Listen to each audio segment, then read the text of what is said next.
یہ پانی نہیں ہے، عباس کی آرزویں ہیں جو بہ گئی ہیں۔ بس روایت یہ کہتی ہے کہ ایک مرتبہ حضرت عباس نے رخ موڑا، حملے پہ حملے ہوتے رہے، ایک شانہ کٹا، دوسرا بازو قلم ہوا، تیروں پہ تیر لگتے رہے اور عباس زخمی ہوتے رہے۔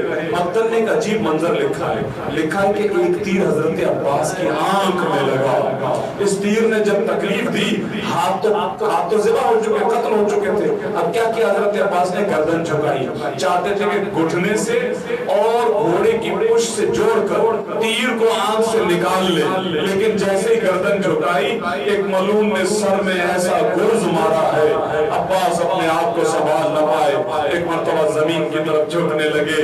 بچوں نے علم کو جو جھکتے ہوئے دیکھا، ایک مرتبہ دل سہم گئے، امام کو آواز دے کر کہنے لگے علیکم من السلام یا ابا عبداللہ، اے میرے مولا میرا آخری سلام قبول کیجئے۔ آقا حسین نے قبر کو تھاما، آواز دی الان انکسر ظہری، عباس تو تھوڑی گرا، یہ تو میری کمر تھی جو ٹوٹ گئی ہے، اب کیسے مولا پہنچے ہیں خدا جانے۔ میں دو منزلیں عرض کرنا چاہتا ہوں۔ ایک مرتبہ پہنچے عباس کے سرحانے، دیکھا عباس زخمی، تیر لگے ہوئے، بازو کٹ چکے، ایک آنکھ میں تیر ہے، ایک آنکھ میں خون جمع ہو گیا ہے۔ سر عباس کو اپنے زانوں پہ رکھا تو حضرت عباس نے رو کر کہا مولا میں آپ کو یہ تکلیف نہیں دینا چاہتا تھا، لیکن کیا کروں میرے بازو کٹ چکے ہیں، میں یہ کام نہیں کر سکتا۔ فرمایا بھائی بتاؤ کیا ہے؟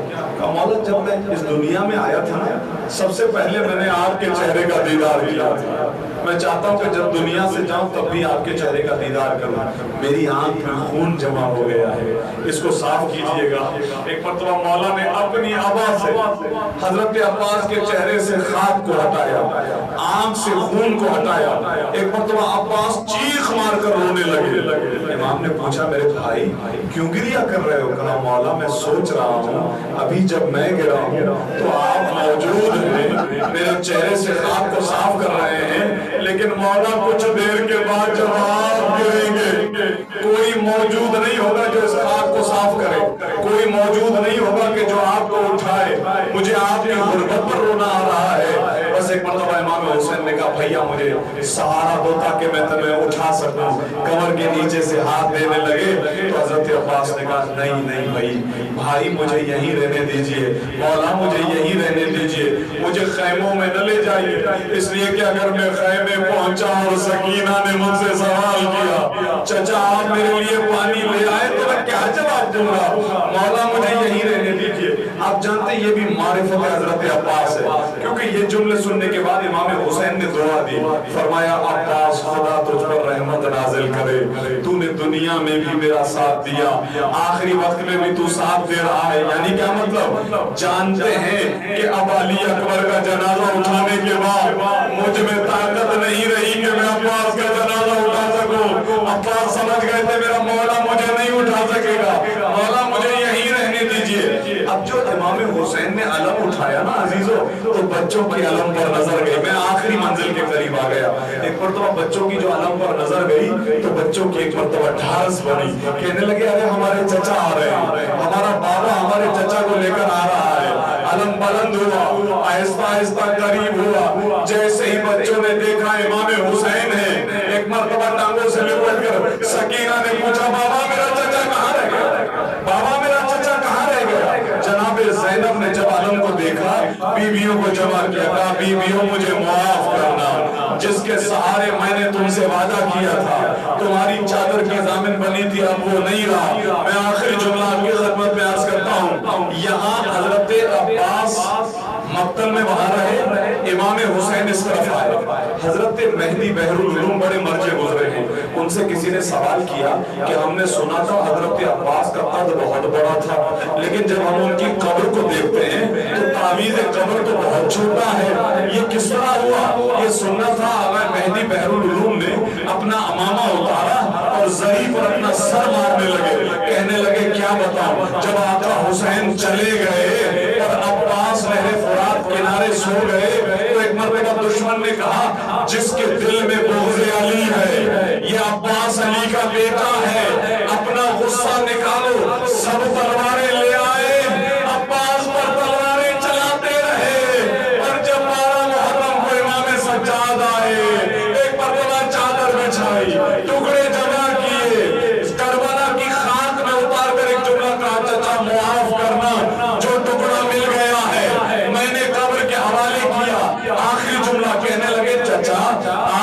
سو گئے آپ نے کوفے کا بازار نہیں دیکھا، آپ نے کوفے کا دربار نہیں دیکھا، بہنوں کے سر سے چادریں چھن گئی، میں پپیوں کے ساتھ بازاروں میں جاتا رہا، درباروں میں